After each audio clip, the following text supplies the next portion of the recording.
Ahlan wa sahlan wa marhaban mpenzi mtazamaji, assalamu alaikum wa rahmatullahi wa barakatuh.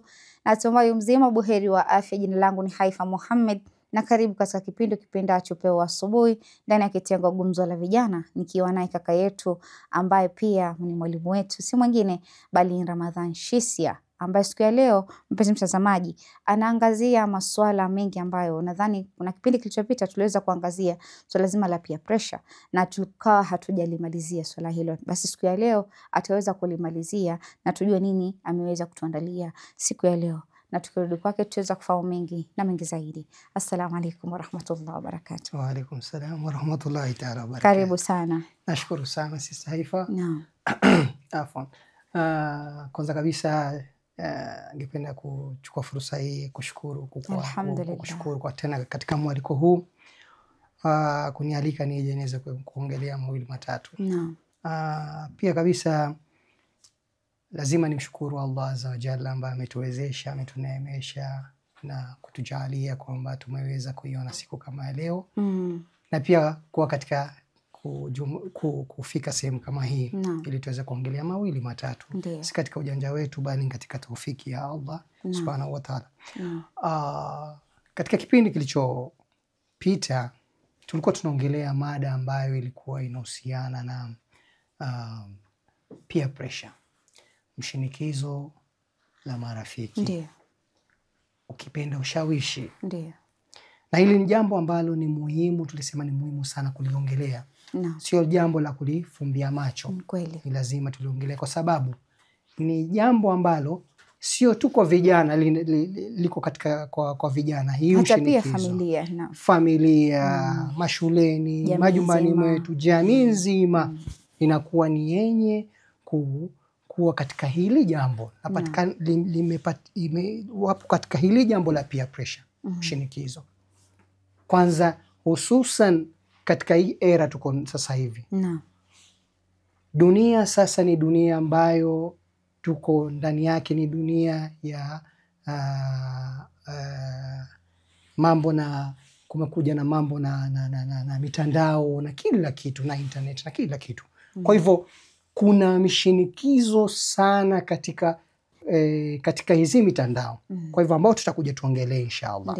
Kwa hivyo tukasema kwa haraka katika kipindi kilichopita kwamba hii mshinikizo sio tu kwa vijana bali hata kwa majumbani mwetu, wanandoa pia kuna mshinikizo. Na tukaongelea kwa ufasaha vipi ndoa nyingi leo zimekuwa zenye kuharibika kwa sababu ya hii mshinikizo ya marafiki. Na pia tuliongelea kwamba katika hii mshinikizo kuna aina za mshinikizo. Kuna mshinikizo ambao la marafiki ambao tunaita direct peer pressure. Hii ni mshinikizo wa moja kwa moja. Nifiche, yani nifiche kimaana gani? Yani ina maana wale marafiki au konao hawakuelezi kufanya jambo fulani. Ni wewe umeona wakifanya lile jambo, ukashuhudia wakifanya lile jambo na wewe ukalifanya. Mwanafunzi ametoka nyumbani, ameenda shuleni, ameshikana na kundi vijana au kundi fulani. Hile kundi ni waraibu wanatumia uraibu, labda wanavuta sigara au wanakunywa pombe. Sasa wameenda sehemu kujivinjari, wamekuchukua, mumeenda pamoja. Sasa wale wa marafiki zako wanakuwa ni wenye kubugia au kujifurahisha na vileo au mihadarati zingine. Sasa wewe unawaona, ile kuwaona hawajakuambia njoo uonje hii. Hakuna hata mmoja ile kukwambia njoo uonje hii. Bali ni wewe umeona wakitumia zile vitu, ile mshinikizo ikakufanya wewe pia wewe ukaona acha mimi wacha nionje. Hata mimi wacha mimi jaribu kuvuta hii sigara. Ukajikuta wewe pia wewe unafanya nini? Wafanya, unawaiga vile. Kwa hivyo ni direct, yani ni fiche, yani hawakueleze marafiki, yani wakuambie utumie kitu fulani. La, ni wewe mwenyewe umeona wakifanya kisha ukajiingiza ndani ukafanya lile jambo. La pili linaitwa indirect. Hii ni indirect, kwa hivyo si kama ile ya kwanza. Ya kwanza hukuelezwa. Ya kwanza yani afwan kumradhi. Katika direct peer pressure ni kwamba ni wale marafiki wanakuja wanakueleza.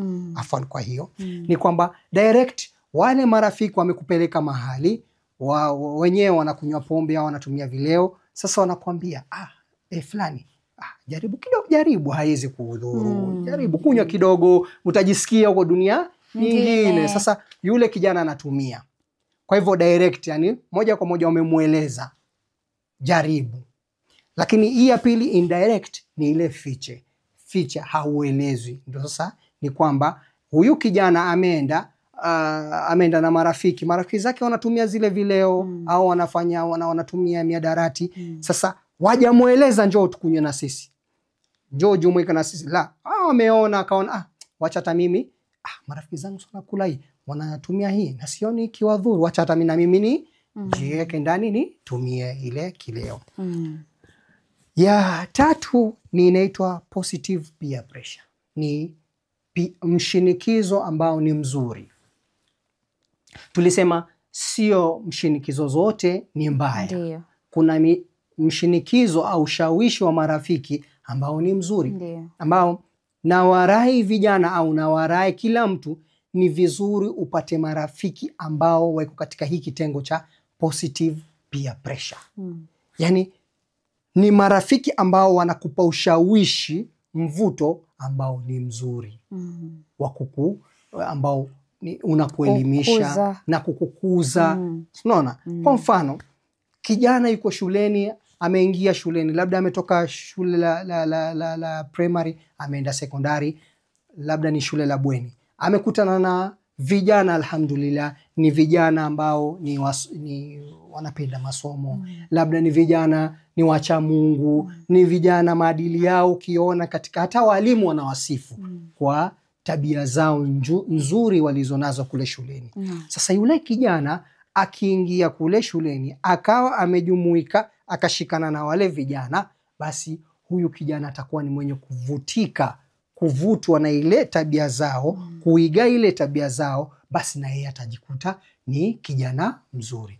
Anaweza kuwa ni kijana alitoka kwao ana maadili mabaya, lakini alhamdulillah Mwenyezi Mungu akamjalia, alipoenda shuleni akakutana na marafiki wazuri wakambadilisha ile tabia mbaya.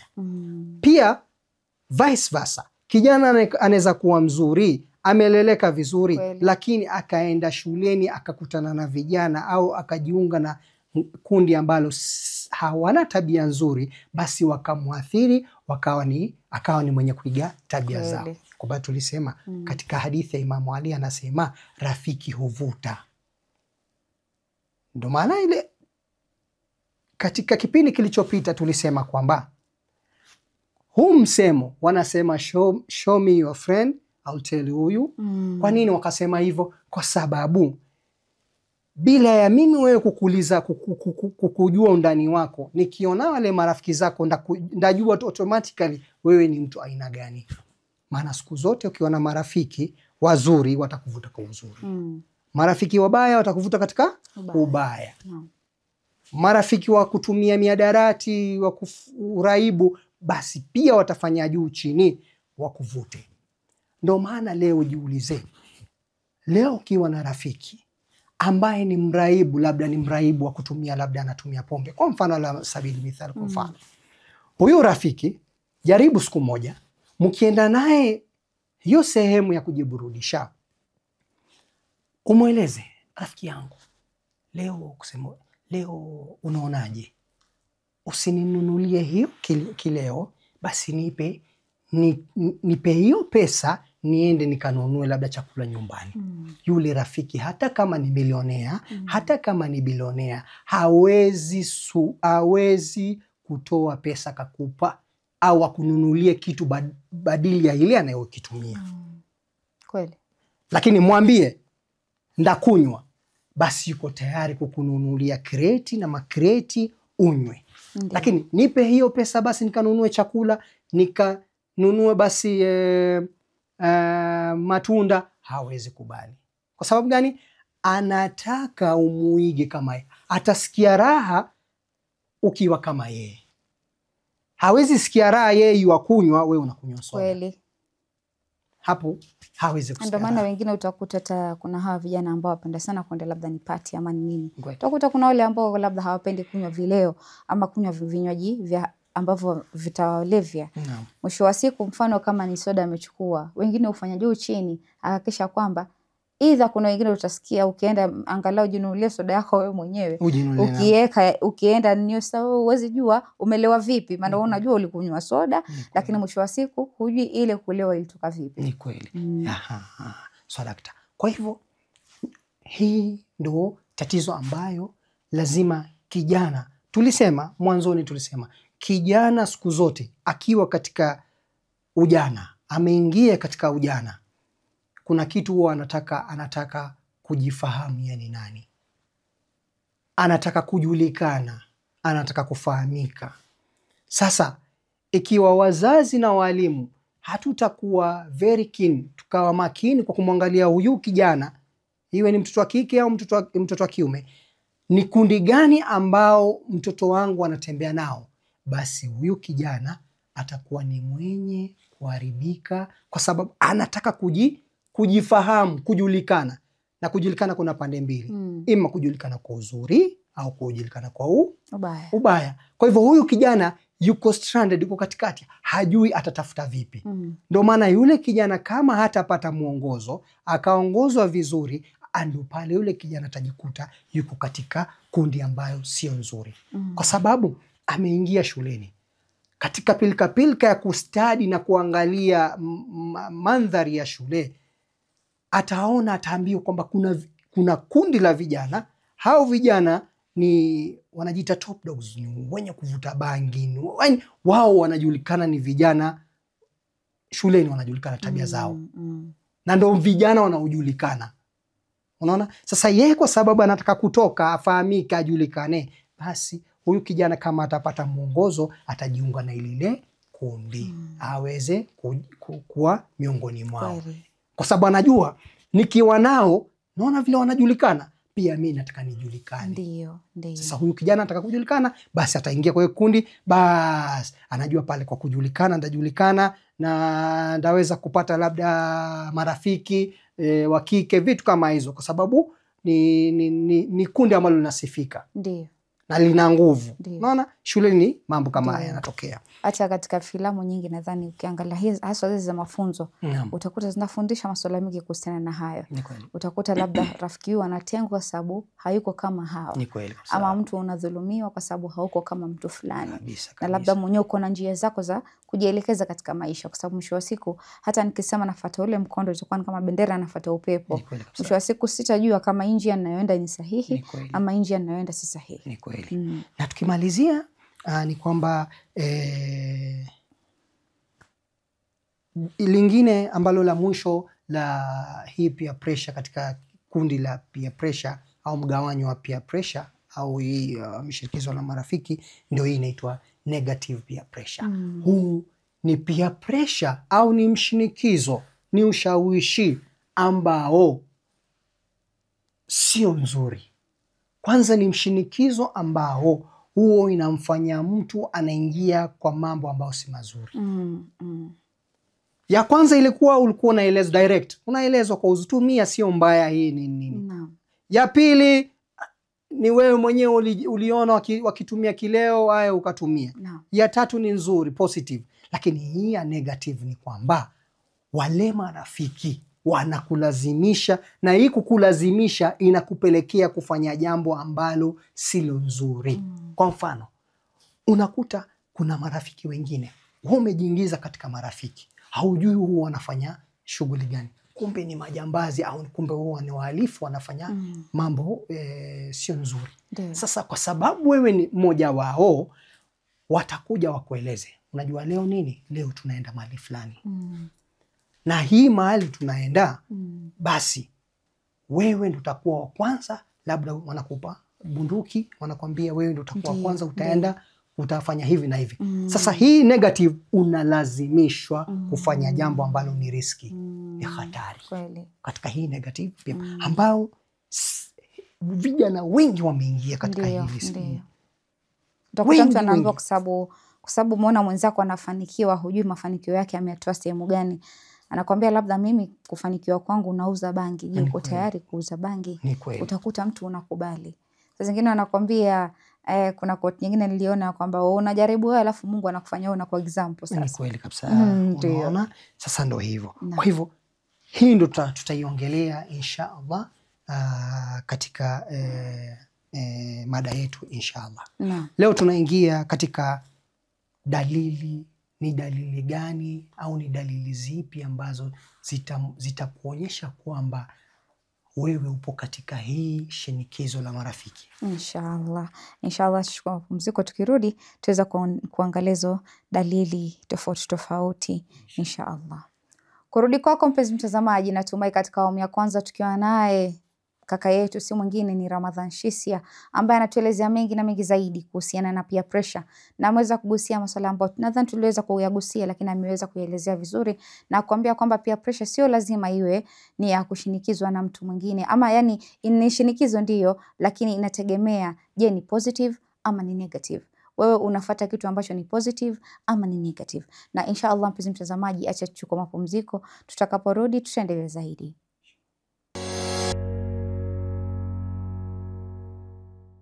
Assalamu alaikum warahmatullahi wabarakatuh. Mpenzi mtazamaji, karibu tena katika awamu ya pili ya kipindi kipendacho Upeo wa Asubuhi, ndani ya kitengo Gumzo la Vijana, tukiwa naye Ramadhan Shisia ndani ya studio zetu za Mahdi TV. Anazidi kudadavulia na kuelezea mengi kuhusiana na peer pressure, na katika awamu hii tutaenda kuangazia dalili zinazoonyesha mtu yuko katika peer pressure, na inshallah tukirudi kwake tutaweza kufahamu mengi na mengi zaidi. Naam, karibu tena. Shukran sana Sister Haifa. Bismillah. Okay, tunaendelea na mada yetu ambayo inaongea kuhusu mshinikizo la marafiki. Ni dalili zipi ambazo zinaonyesha kwamba kijana au wewe binafsi uko katika shinikizo la marafiki, uko katika hii peer pressure? Sasa ukiziona hizi dalili, basi jua wewe moja kwa moja huko katika shinikizo la marafiki, katika peer pressure. Hizi dalili ambazo tutazitaja tuweze kujua ni dalili zipi zinakufanya wewe kujua uko katika shinikizo la marafiki. Dalili ya kwanza ni kwamba siku zote ukifanya jambo unajikuta hauko sawa, yani hauko sawa na ile maamuzi uliyofanya. Kwa mfano, takupa mfano. Tukiwa shuleni kulikuwa na mtindo, nakuta mwanafunzi akikuja kuketi, hata si shuleni, marafiki wengine tu ama nyumbani ama wapi makazini, mmoja wao akaenda kuketi, wanamwondelea nini? Kiti. Sasa yule maskini yeye anadhani lile kiti liko, lakini akienda kuketi maskini anakuwa ni mwenye kuanguka. Naam. Sasa hichi kundi, hawa watu hawa waliofanya hili jambo, kwa mfano unakuta ulikuwa miongoni mwa hao waliotoa lile kiti, mlikuwa mnaifanya kimzaha, mnaifanya yani kuifanya kujifurahisha, ndio mumtesa huyu mwenzenyu. Ndio. Sasa mkamuondolea akaanguka. Yule aliyeanguka, wale waliomfanya hivyo huwa wanakuwa ni wenye kumcheka, si ndio? Ndio. Lakini ukijikuta wewe ulikuwa mmoja wao wa kufanya lile jambo, kisha ukajipata nafsi yako yani hauna utulivu, yani lile jambo ulilolifanya halijakupa utulivu, na pia ile maamuzi uliofanya kumuondolea ile kiti paka yule mwenzako au mwanafunzi mwenzako akaanguka, inakupa kwamba hauna utulivu wa moyo. Kweli. Unakuwa ni mwenye kujimwambia yani ukimwangalia vile ameanguka, analia kwa uchungu, ameumia labda mwenzio. Sasa wewe unajirudi kwenye nafsi yako, unasema kweli ile jambo nimefanya ni nzuri kweli? Kweli ile jambo ni nzuri kweli? Unaona? Hao marafiki zako peer pressure, wamekupa peer pressure, tufanyeni jambo fulani, tumuondolee kitu huyu aanguke. Mkaanza wao wanafurahia, lakini wewe umejirudi ukasema yani umefanya jambo lakini unajirudi, unajiambia hapana, hili jambo nililofanya sio nzuri. Ndio. Hiyo inaonyesha kwamba katika negative peer pressure. Vijana wengi leo enda mtaani, unakuta wamejiingiza na vijana vikundi, wameenda wamefanya jambo, labda wameenda kuiba, marafiki zao wamemshindikiza, twende tukafanya jambo fulani. Maskini hajui, wameenda kule, kumbe ilikuwa ni kuiba. Ile katika pilika kuiba yule walikuwa namuibia amekuwa ni mwenye kukataka, wakawa wakamtumia nguvu, labda nini, ukaumia mtu ama mtu kakauliwa. Sasa yule kijana anarudi, anajirudi moyoni, ana feel guilty. So inakuwa kama inamhunt sasa. Bas, sasa amefanya jambo lakini hakufanya kwa ridha yake. Umeelewa? Yani amefanya jambo lakini baadaye anajirudi, anasema hapana, kweli hili jambo nimefanya ni sawa. Ukijikuta uko katika situation kama hiyo, uko katika hali kama hiyo, umefanya jambo kisha unajirudi, unaanza kujiuliza maswali, je, ulichokifanya kweli ni sawa ama ni nini? Jua uko katika shinikizo ambalo ni negative, ambao sio nzuri. Kweli. Hiyo ni ya kwanza. Na ambao ni vijana wengi leo, uliza vijana wengi wale wako wameshikwa yuko makorokoroni au nini, muuliza huyu kijana, tumshike tumpeleke umweke kando, muulize, kweli wewe hii jambo lilifanya, kwa nini ulifanya? Atakwambia ni shetani. Wallahi sijui, ni shetani iliniingia tu. But maana yeye mwenyewe pia anafeel ile guilt ndani yake. Mbona mimi nilienda kufanya hivi? Walau ningebakia nyuma hili lisingetokea. Unaona? Sasa ukijikuta uko katika hiyo hali, umefanya jambo ukajirudi, ukawa hauko sawa na lile maamuzi uliofanya, ile mkafanya ile jambo, basi jua uko katika shinikizo ambalo sio nzuri. Uko katika marafiki ambao sio nzuri. Wanakupa ushawishi ambao sio mzuri. Utajuaje kwamba mimi niko katika niko katika shinikizo ambao sio nzuri? Ni kwamba siku zote ukisema la, una uoga wa kutokuwa miongoni mwao. Kweli. Yani to be excluded. Yani bwana, hao marafiki zako wamekuja, bwana, leo tunaenda party, leo tunaenda kujivinjari sehemu fulani, saa fulani tukutane. Na si ati kwa upole, lazima tukutane. Wewe ni rafiki yetu, lazima twende, tunaenda party, hatukuachi nyuma. Unajua sijamuomba mamangu ruhusa, lazima wanakuambia wewe unaomba ruhusa, wewe ni mtoto, wewe ni mtu mzima sahi, wewe ufikii sahi kuomba ruhusa, kwa sababu tulisema kijana akifikia katika umri wa kubaleghe, tulisema kitu cha kwanza ni kwamba anataka kujifahamu, kujigundua na kufahamika. Pili, anataka freedom. Ndio maana mtoto ambaye amebaleghe siku zote katika nyumba nyingi ambao watoto ambao wanaleleka ni wamefikia katika kubaleghe, hiyo nyumba huwa ina kelele sana. Uko mzazi anapigia na kelele na kijana na anateteshana na baba yake nini, ndatoka kwa hii nyumba, ndaenda kuishi. Umeona? Kuna kitu ina drive ndani, na ile stage yake ambayo yuko sasa hivi, sababu anataka huria, freedom, uhuru. Umeelewa? Yeye kwenye akili yake inamuonyesha sio mtoto, yeye sio mtoto sasa hivi kuambia osha vyombo, osha yeye ni rijali, amefika katika, yeye ni mwanaume sasa, anafaa aishi kivyake. Kwa sababu anajua katika hii umri hataki kuwa controlled. Akitaka kutoka na marafiki aende na marafiki. Sasa wale marafiki wanaombea sisi hata tuishi kwetu, sisi tumepangisha. Sasa unaona ile mshawishi inampa pia, ni anataka kutoka kwao, hata yeye apangishe, awe na ile freedom. Anaweza toka akarudi wakati wowote, akajivinjari, akakunywa chochote anachokitaka. Kwa sababu ana feel pia na yeye anataka freedom yake. Sasa huyu kijana tumesema, ya pili ni kwamba ukijiona kwamba ukisema la kwa marafiki zako unahofia kwamba watakuepuka ama utakuwa mwenye watakuepuka ama kutengwa. Marafiki wamekuja, fulani naam, leo tunaenda party. Leo tunaenda party. Na wewe 100% unajua hii party tunaenda mambo yale mambo yako kule, kuna kulewa, kuna nini, kuna nini. Na maskini wewe hujazoea hayo mambo. Lakini kwenye nafsi yako unajirudi unasema, nikisema la, basi hii kundi watanitenga. Kumbuka tumesema huyu kijana anataka nini? Kufahamika, atambulike na watu. Anataka kutambulika pia na yupo. Sasa je, hao marafiki wakinitenga ndakuwa mgeni wa nani? Kweli. Umeona? So naenda ili tu niwafurahishe. Yani tunaenda ile sehemu ili tu niwafurahishe. Ukijikuta wewe uko katika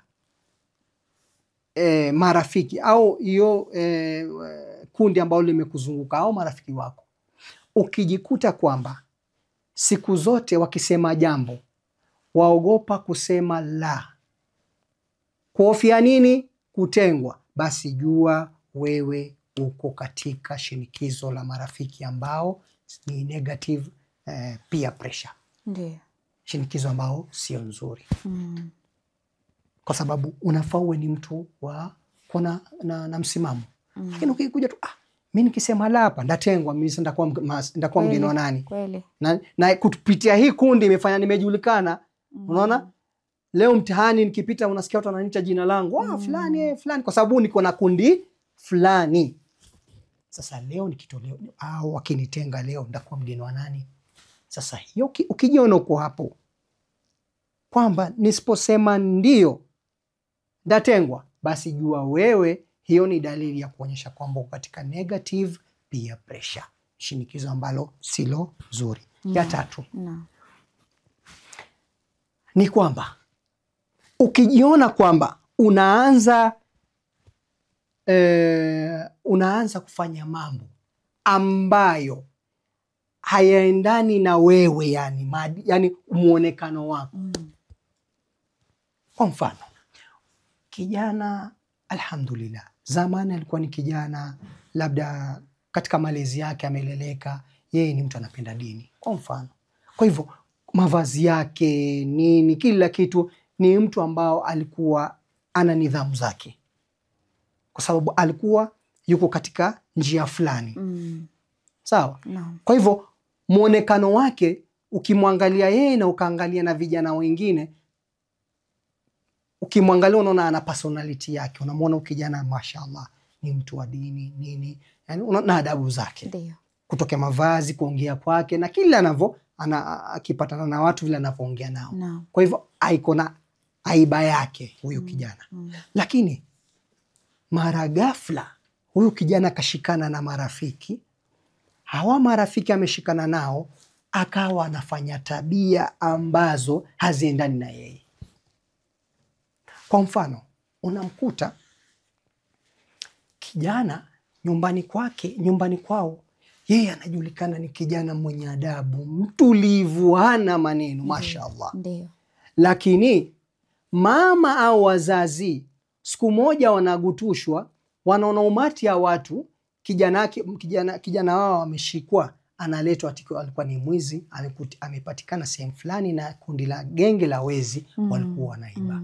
Yule mzazi kweli ataweza kubali? Hawezi kubali. Wale watu wa familia au watu wa lile eneo, watu wa karibu na yeye ama nini, wanaweza kubali kweli wakasema? Ndio unakuta mtu anakuambia, unaweza mwambia, wajua mtu fulani na unajua mtu fulani tumemwona akiiba ama tumemwona akifanya mambo mengine mabaya. Anaambia wewe usimzulie huyo kijana. Huyo mtoto mtulivu hawezi fanya. Ni wangapi umekuta wanaweza kumkulia mtu yamini wakamwapia wakasema huyu hawezi fanya jambo kama hili. Vile sisi tunamjua huyu kijana, wallahi hawezi fanya jambo kama hilo. Kwa sababu gani? Wao wanamjua katika maonekano yake, wamemjua yeye ni mtoto aina gani. Lakini kwa sababu ya vijana, ile kundi amejiingia ndani yake, wamembadilisha akawa anafanya mambo ambao haendani na muonekano wake. Ni kama vile mfano mtoto ambaye labda mtoto wa kike amelelewa katika mazingira mema, mazingira mazuri. Yule mtoto baadaye aje apate ujauzito. Watu watashangaa, huyu tumjuae, mwenye alikuwa hatoki nje, haendi popote, ana heshima zake, leo imefikiaje mpaka akapata ule ujauzito. Unaona? Ni kwa sababu gani? Ni ile peer pressure. Na nasisitiza wazazi, walimu, tusifumbie ili haya mambo tukafumbia tu macho hivi tukasema hayana maana. Lazima mtoto wako akitoka, jua ni marafiki gani yako nao, anatembea na kina nani na wanafanya nini. Weza kuona na mtoto wako ameingia chumbani amejifungia, mtoto wako hakika amejifungia, haujui nini anachokifanya. Kweli. Tutakuja tuongelee kuhusu hii mambo na social media, tukuja tuongelee tuone ni vipi peer pressure imepea watoto leo vijana katika mitandao. Tutakuja kuisoma inshallah. Ya nne ni kwamba, kwa hivyo ukijiona kwamba wewe umefanya jambo, yani wewe katika mwonekano wako unajijua wewe ni mtu fulani, wewe ni mtu wa dini, lakini umejikuta unafanya mambo ambayo haiendani na muonekano wako, basi jua uko katika shinikizo ambalo sio nzuri. Ya mwingine ni kwamba siku zote unajihisi kwamba upo, yani katika marafiki wako upo tu kuwafurahisha, yani kwa kwako kuwa nao, yani upo katika kuwafurahisha. Ndio ile tukasema, wakisema leo tunaenda mahali fulani, nisiposema ndio wataniona sio moja wao. Wameleta vinywaji, wewe unaogopa kusema mimi sikunywi hizi, situmii hivi leo, nileteni soda. Unaogopa, unasema tuniletee kama hiyo walioleta hapa, ili kuwafurahisha tu. Yani unatumia kitu ambacho hujakizoea, si kwa ridhaa yako, lakini kuwafurahisha wale marafiki zako. Kwa hivyo ukijikuta kwamba wewe siku zote unafanya jambo, au marafiki zako uko nao unafanya jambo kuwafurahisha tu, just to impress them, jua uko katika negative peer pressure. Na ni vizuri haraka ujiondoe katika hiyo kundi. Ya mwisho ni kwamba siku zote ukifanya jambo unafeel ile guilty. Yani marafiki wako wamekuchukua, iwe ni mtoto wa kike ama mtoto wa kiume. Kwa mfano mtoto wa kiume, marafiki zako wamekuchukua, mumeenda labda kufanya jambo, hawajakueleza mnaenda kufanya nini, kumbe mmeenda uhalifu. Maskini mkadhuru watu kule, labda kulikuwa na watoto, kina mama, labda mkawadhuru, kukatokea pia na umauti. Sasa wewe umefanya lile jambo kwa kushinikizwa, kwa kulazimishwa na wale marafiki. Wewe umeenda kwa impress, lakini kumbe wameenda wakafanya jambo lingine ambalo si nini. Unarudi nyumbani, unaanza kufeel guilty. Yale mambo yanaanza kurudia. Kwa nini nimefanya hivi? Wallahi, kwa nini nimefanya hivi? Ukijikuta uko katika hiyo, uko katika hiyo scenario kwamba unafanya jambo kisha unajirudia, unaanza kujiuliza maswali, kwa nini umefanya hivyo? Na una feel guilty katika moyo wako, na unajirudia na kujilaumu kwa nini umefanya ile jambo. Basi jua wewe marafiki ambao uko nao ni marafiki ambao wanakupa negative peer pressure, shinikizo ambalo silo nzuri. Na ni muhimu ukajiondoa na mapema. Mashallah. Shukran sana. Asante sana Ramadhan kwa kuweza kutuelezea mengi na kuhusiana na peer pressure. Hasa inakaa ni topic ambao ni ndefu sana, na inshallah naamini tukutana katika kipindi kingine tuweza kuendelea na kufahamu mengi kuhusiana na swala hili. Asante sana. Kurudi kwako mpenzi mtazamaji, natumai katika awamu ya pili tukiwa na Ramadhan ndani ya studio zetu za Mahdi TV umeweza kufahamu mengi ambayo ameweza kuelezea. Binafsi nimefurahi ameweza kuelezea vizuri negative na positive, na pia dalili zinaweza kuonyesha wewe uko katika peer pressure. Na tunajua sio kwa peer pressure ina affect mtu specific, hapana. Kila mtu anapitia pia pressure kwa njia nyingine, ama kwa njia hii ama nyingine, ama ni positive ama ni negative. Inshallah mpenzi mtazamaji, kufikia hapo sina mengi ya kusema isipokuwa ni kukwambia maasalam.